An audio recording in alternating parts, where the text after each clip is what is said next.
Manchester United 3, Ipswich Town 0. If you've watched the game live, I know some of you were struggling because of the live streams. It wasn't on live TV, but a really, really good win for Manchester United. And, oh, what's that noise I can hear down outside? It's a bandwagon turning up, and outside it says Andreas Pereira. Absolutely made up for the lad. A really, really good free kick. We're on Pereira watch. For anybody who's a follower of the United stand, been saying for weeks and weeks, why isn't he on the bench? Why isn't he on the bench? He's going to be an absolute star for Manchester United. He was a star tonight, and I'm so pleased about it. He should be on the bench for Manchester United. He was absolutely superb on the US tour, and that was the reason we were backing him, really. He was the standout player with all our first team on the US tour. Not had a look in. Been really looking forward to this Ipswich game tonight because I thought he would play. Unfortunately, he was the only young player who played, but boy, did he do well. Probably a 7 out of 10 game, but the big thing for me was that this was before the goal. The big thing for me was that he didn't look out of place. They gave him lots of the ball. Rooney, Fellaini, Schweinsteiger, Young gave him lots of the ball, treated him as an equal, and he fitted in there absolutely perfectly. Really, really good game from him. And then Mata, I've got to give a big pat on the back to Mata because he let him take the free kick, and it was a sensational free kick. If you haven't seen it, just outside the box, curls it round the wall with his right foot into the top corner. Unstoppable, unsavable, and the big positive is that Louis van Gaal's got to listen to about Andreas Pereira now. He's got to be on the bench. And I'm not saying he should start. We've got some good players I'm going to come on to in a moment. But he's got to be on the bench. He's a superb option. We've been lacking a spark from the bench lately because we have got a thin squad. And for me, he was absolutely brilliant today. I'd give him an 8 out of 10. There was things he did wrong, but he's a young lad. But he did fit in perfectly. 3-0 then. Goal scored by Rooney at the start of the game. Bit of a ball through to Rooney. Mistake by the Ipswich defender. Rooney took it well. Then the Pereira goal, as I say. And then Tony Marshall comes on towards the end. Gets a ball through over the top, which we've never been able to do for a long time, since the days of Andy Cole, really, and Van Nistelrooy. Ball through, runs through, finishes assured, never in any doubt. What a player to have as part of the team. Last 20 minutes, comes on and scores again. So what's that then? That's about, 4 goals in not even 2 games when you had all the minutes. Absolutely brilliant. Paul McGrath, delighted Pereira scored, even if it didn't see because of the rubbish streams. Jay Baran says Fellaini equals crap. Rooney scores against Bruges and Ipswich. And Cam Neville, Mark, what is the point of Fellaini? I know we're going to talk about Fellaini. Tactics network. First half was pretty boring. Second half, 55 minutes on, we were playing with penetration. Yeah, for anybody who didn't see the game, the first half, what I want to say about this team is that I'm not bothered about winning the League Cup. Whether that's arrogant or not, we had this argument on the Sunday show, didn't we? I don't care about winning the League Cup. If Louis van Gaal thinks the League Cup is enough for Manchester United, I don't like the League Cup. I didn't like it when we won it under Sir Alex Ferguson. It's okay, but it's not something that I'm going to be rubbing my hands with come May. Rubbing my hands together with, sorry. But I wanted to see more youth players. Yeah, there's got to strike a balance, but I think Wilson and Lingard should have been involved, and I was disappointed about that. Massive positive is Pereira, but apart from that, it was totally first team squad. I know a lot of other teams have done it, but that didn't really please me. And then the first half an hour, 40 minutes, like Tactics Network said, we weren't really that good. Loads of possession, no penetration, and then a mistake allowed Rooney's goal. But second half, a lot better. We went for it. Now, what should I touch on? Rooney.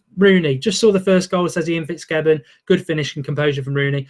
There were some people tweeting out some horrible things, like saying Rooney's found his level now. We're playing a championship team. You could argue that he probably needs to go down to League One. He wasn't that great today. He's still trying to find his form. Obviously, I back Rooney. He's not been surfing the crest of a wave. He's been surfing the crest of a toilet pan at the moment, and some people are saying he should be flushed down it. But give him time. Sunderland's another opportunity. We should be beating them on Saturday, and hopefully Rooney will come into form, because I tell you what, he's surrounded by players who are banging form. Marshall, Pereira's coming into the equation now. Mata had a good game today. Memphis is starting to get there. Schweinsteiger was probably the man of the match. Martin, who's on the show, messaged me before he came on and said, you've got to mention Schweinsteiger. He was absolutely perfect. Probably will go under the radar, but he wasn't going to go under the radar because I love Schweinsteiger. Dictated the play, calm, 90 minutes, absolutely brilliant. Even Herrera did okay, but it is championship side, so we shouldn't get over the top. For those who missed the game again, let me say it was pretty much our first team. Centre-backs of Blind and Smalling. De Gea was in goal. I thought he might have gone for reserve goalkeeper. No problems that he didn't. Valencia at right back. Valencia had a good game but can't cross the ball. Nothing new there. Ashley Young at left back had a good game but can't cross the ball. Same there. As I said, Herrera and Schweinsteiger played very well. Mata had a good game. Pereira was, I've discussed him, really good. Rooney, I'd say average. And then Fellaini, well, I used to get on Fellaini's back a lot last season. This season, I've resisted it, but it's a bit like a bold man walking past a wig shop for me now.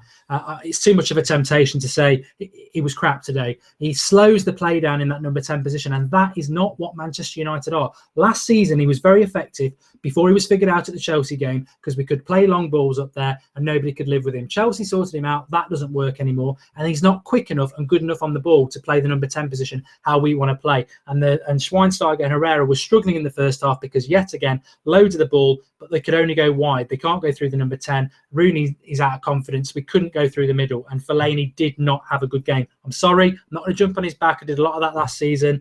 I don't see what his point is in the Manchester United first team at all. And to be honest, Pereira should be on the bench. I don't even think he should be on the bench. Maybe controversial. I'm not having a go at him. I just can't see what he offers anymore. Since he's been found out against Chelsea, everybody else has killed that option, and he doesn't offer us anything else. It's sad but true. Fellaini needs to go, says Tesla Ray Gun 21. Liverpool are still in extra time against Carlisle, which is hilarious. We play better if we just ignore Fellaini and play around him. We do, says Jay Byron. Yeah, we definitely do. I mean, I don't want to get on at him, but it wasn't great today. And Darren Stanek says Fellaini was definitely our worst player, which I think he was. But we've got to take the positives, and I want to just come back to Pereira. How good can he be? I think a star was born tonight. He was born on the US tour, to be honest, and this was a player we could have lost, like Pogba. Juventus was sniffing around. Lee Van Gaal deserves a lot of credit. He's got him to a 5-year contract. I've been on and on about this for weeks, and I don't like to say I told you so, but I told you so. He is going to be a star, 100%. You can come back and you can come on the comments show and say, Mark, what were you on about Pereira? I'm 100% convinced that he's going to be absolutely a fantastic player for Manchester United. He's ready. He is ready now. I'm glad Lee Van Gaal played him. He gave him 90 minutes today. I don't expect him to be involved on Sunderland on Saturday, but he needs to start getting on the bench because this is a lad.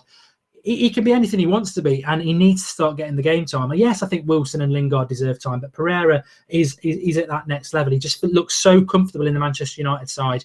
Wasn't out of place. I would have given him a 7 out of 10. I thought the right back for Ipswich had a very good game. His name escapes me, but I thought he played really, really well. And Ipswich didn't do too badly for a Mick McCarthy team.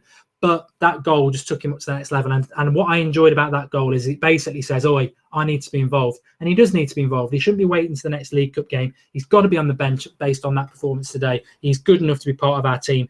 And we've say Manchester United have got a thin squad, but I tell you what, with the youngsters we've got coming through, certainly in attack, we've got loads of options. I'm worried about the defence. Don't want to talk about that too much. We'll talk about it on the preview show tomorrow night at 9 o'clock live. Join us for that. But we should have signed a centre-back. I mean, Smalling and Blind playing today wasn't ideal. McNair's injured. Rojo's injured. Phil Jones is coming back from injury. I guarantee he'll get injured again in the next couple of weeks. Nothing against Phil Jones. I made a tweet saying Calamity Jones is coming on. That's not an indication of him being a rubbish footballer. Some people getting on my back about that. It's about the fact that he's always getting injured because he's so clumsy. And he will get injured again. I don't know why we give him a 5-year contract in the summer. He's had shin splints. I had them in my teams when I used to play football. And you end up getting a lot of secondary injuries. He's been defined by injuries for the last few years, and I think it's going to continue. I just don't see him having a future at Manchester United because I never think he's going to get this run of games. I said this about Chris Smalling last year. Got a lot of potential, but kept getting a lot of injuries. He needed to start playing a long run of games, which he has done, and that form, and he's come from that. I believe Phil Jones could do the same, but I don't ever believe he's going to get the run of games to do that. That is my thoughts on Phil Jones. We are woefully in trouble, and we've been warned about this year after year, even back to Sir Alex Ferguson days. Centre-backs, I remember Sir Alex Ferguson playing Fletcher and Carrick at centre-back. We've always had injuries of centre-backs. We should have bought somebody in the summer. We're so light there. It was a big mistake not signing anybody, and fingers crossed, because if Smalling, that is the problem going into these games now. Sunderland at the weekend, we should win that, but got a hard October to come. And our defence was really good. The Luke Shaw thing was heartbreaking, but the defence, we've got to build on this defence. We've got to get it back to how it was. I don't know whether he's going to play Darmian on Saturday. I think he's going back down the Valencia route. And Valencia had a good game today, but he can't cross the ball, and he's defensively not as strong as Darmian. Maybe I'll put Darmian at left back. I don't know, but we need to get that defence back, and it does seem a little bit light. Menza needs to be in and around the first team in cup games, says Matthew Pickett. And he's on about Forza Menza. He's a really good player. I watched him in the youth team the other night, but he's only just turned 17. It might be too soon for him this season. Jones and Blind were playing way too far apart, in my opinion. Phil Jones only just come back, but Blind as left back, Carrick at centre back. It's Sunderland next at home. We should beat Sunderland. I just want to touch on the fact that FIFA 16 is out tomorrow. I know it's not everybody's cup of tea. We'll have the FIFA predicts tomorrow afternoon. It's the Sunderland one. It's a really good one, and it is using FIFA 16. And for anybody who's interested, we've also put a video up earlier with all the Manchester United faces from FIFA 16. Memphis, Darmian. I mean, they're absolutely hilarious. It's worth watching it just to have a look at them. You won't recognise them. But this is about Pereira tonight. I'm going to give Pereira my man of the match. It should be Schweinsteiger, but I'm going to give it Pereira because I've been banging on about him for weeks. He's come tonight. He's had a really good game. He's settled in. That's the big thing. Maybe we didn't go past 4 or 5 players or anything like that. That will come. But he didn't look out of place. He looked like he belonged there, and he got the free kick. And it reminded me of Beckham many years ago taking a free kick in the Champions League and moving Cantona aside and doing it. And Mata let him do it tonight. And I think this is the start of something really special. So he gets my man of the match. He's my player to watch this season. And I'm really excited about Marshall, Depay, Memphis and Pereira. Those three, they can be anything they want to be this season, and we've got a really exciting attack. Rooney, the debate's still out. Fellaini shouldn't be anywhere near the team. Schweinsteiger was fantastic tonight. You think you've got Carrick and Schneiderlin not even involved. Smalling was good again. Valencia had a good game. Everybody had a good game, but Fellaini prevented us in the first half from creating anything. But 3-0 to Manchester United, and Marshall probably didn't get as many minutes as he deserved tonight from me, because I tell you what, he comes on, offers that pace, terrifies defenders, scores a goal. Thierry Henry-esque. Whoever said that, they're spot on. Really, really pleased with the result. We go into the draw. We go again. It's another opportunity. Let's get a few more young lads involved. They're good enough. They're definitely good enough. It's a big, big win for Manchester United tonight, but it's Andres Pereira's night. Well done, lad. And we'll see you tomorrow on the preview show at 9 o'clock. Like, subscribe if you're new to the United Stand. Thanks, everybody, for watching. Thanks for everybody who's got involved in the live comment box. Really pleased with the result. And Marshall scored 4 goals already, same as Falcao says there to Memphis 7, and he's not even played 2 full 90-minute games yet. Fantastic. Thanks for watching the United Stand. It's your channel. And very, very quickly, on Saturday, there is a video up. It's the second to last video. If you want to do a fan cam and send it to us, watch that video after the game on against Sunderland on Saturday. Send us your fan cams because we'll get them up on the channel for you. It is your channel. It is the United Stand. We say it how it is. Get involved. You always do.